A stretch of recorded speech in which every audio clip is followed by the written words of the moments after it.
All right, I am now going to talk about the article by Greg Palast claiming that Donald Trump actually lost the 2024 election, that there were millions of votes stolen by Donald Trump, and that were it not for that, Kamala Harris would be and really is the rightful winner of the 2024 election. Now, let me start just by laying out my standard.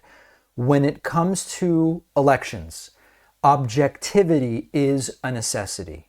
In 2020, we had these allegations of voter fraud, election fraud that dominated the headlines. Trump and his allies said Trump really won, Biden stole it through widespread fraud involving 5, 6, 7 different mechanisms.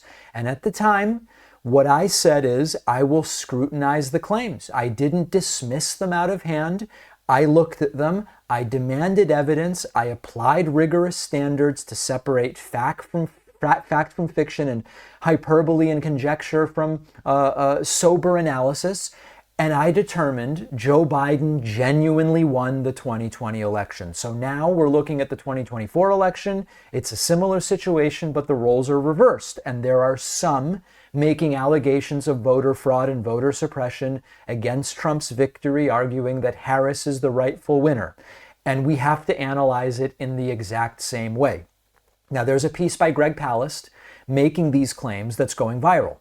And I care about election fairness, I care about election objectivity, and I care about being honest with you. So we have to look at Greg Palast's recent article, Trump Lost, Vote Suppression Won, and analyze the claim, which says that voter suppression tactics ranging from purging voter rolls to the disqualification of mail-in ballots cost Kamala Harris the presidency. We have to look at these claims one by one.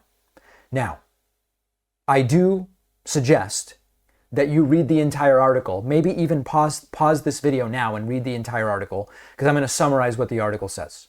The article, in a simplified format, argues that restrictive voting laws, purged voter rolls, and disqualified ballots disproportionately affected voters of color, costing Kamala Harris millions of votes such that she otherwise would have won. The numbers that Palast cites are 4.7 million voters purged from the rolls, 2.1 million mail-in ballots disqualified, 1.2 million provisional ballots rejected, among other figures.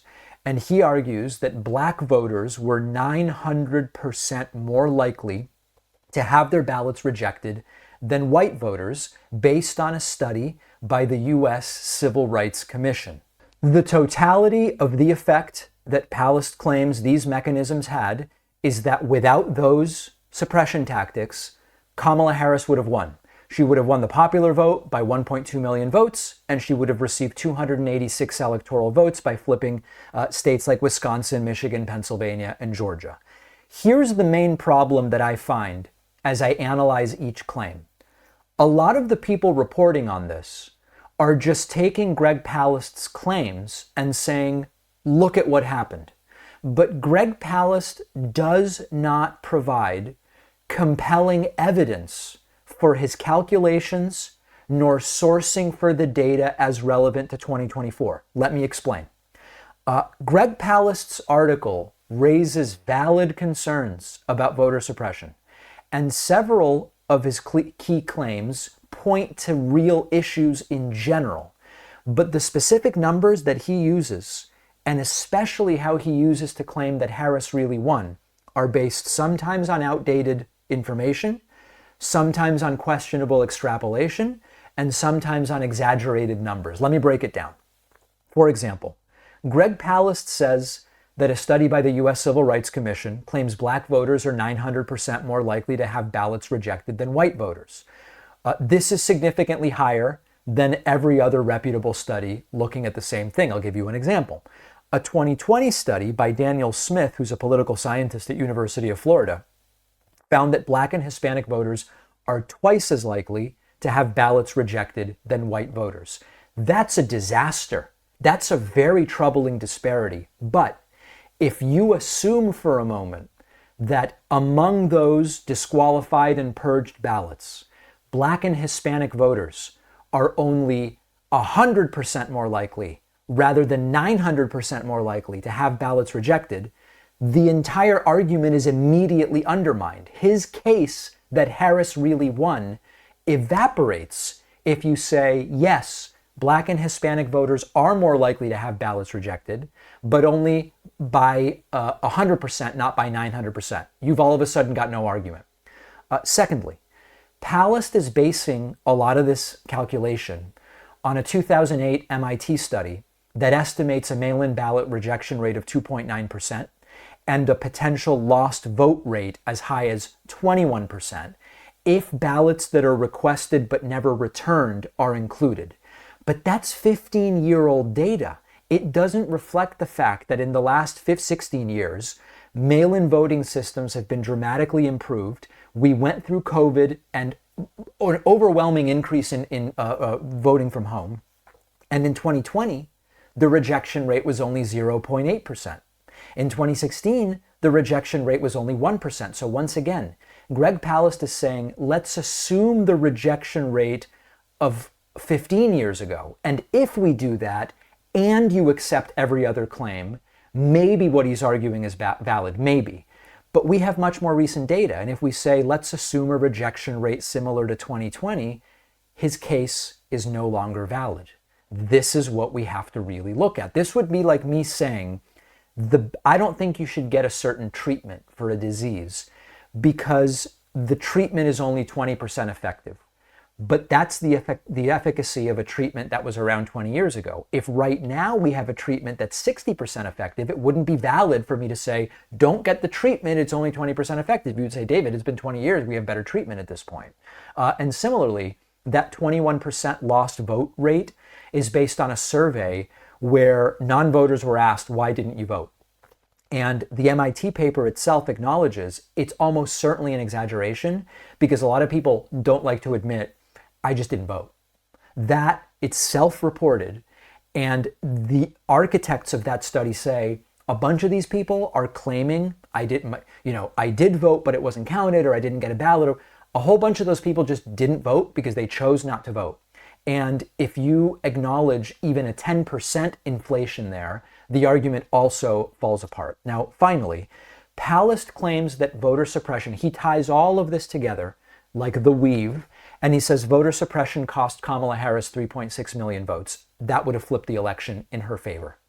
He doesn't break that down. He just doesn't break down how he arrived at that number. He says, well, I've got this 2008 rejection number. If Greg Palast were to say, we have a 0.8% ballot rejection rate, which is what we had in 2020.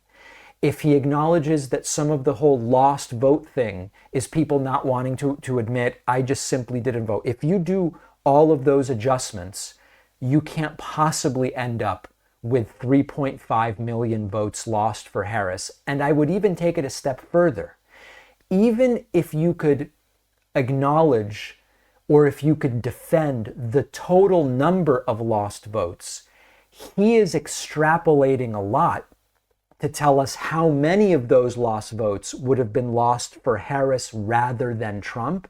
This is the same problem the 2020 Trump people have. They go, oh, there were vans with ballots and massive dumps and more voters more votes than voters. Even if all of those claims have been wrong from the MAGA people. But even if many of those claims were correct, it still isn't demonstrated that it helped one candidate over the other. And because Greg Palast's estimate for how much more likely non-white voters are to have ballots rejected are completely overblown, I just don't see anything here of real substance other than conjecture. Now, I want to acknowledge voter suppression is real. Voter suppression is ongoing in the United States. It does disproportionately affect communities of color. But Greg Palast is overstating the impact of that in 2024. He is extrapolating and using older data when apparently convenient. And I cannot honestly come to you and say, I can back up the data or even corroborate the data that Greg Palast is asserting, and I can't be on board with the extrapolations and conjecture that he is putting forward. And in fact, one of the things we know from A lot of this stuff is 2008 data, 2016, etc. What we know from the exit polling is that voter enthusiasm for Democrats was down. Economic conditions, or the belief about them, influenced many voters to either stay home or vote for Trump, who otherwise might have been Democratic voters. That we know from the exit polling, and Greg Palast is giving us extrapolated data, in some cases based on 16-year-old statistics. For me, it's not convincing. If I'm missing something, here's my challenge to you. Get me actual sourced data for what happened in 2024, or recalculate his analysis based on the known disproportionate rejection rate for Black and Hispanic voters and the more recent mail-in ballot rejection rate, and then tell me where we come out. I think it's simple arithmetic, and you would not be able to conclude that Kamala Harris really won this election. That's where I'm landing.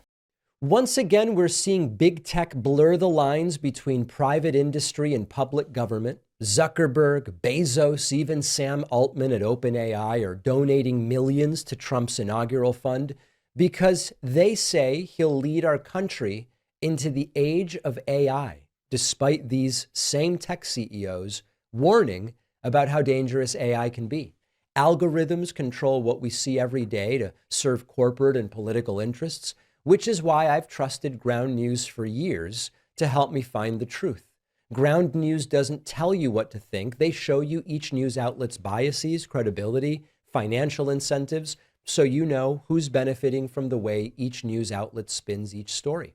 You can even filter out certain sources you don't want and stay informed without getting buried in the noise. Stay engaged with Ground News, who is fixing what is breaking right in front of us: trust and transparency in the media.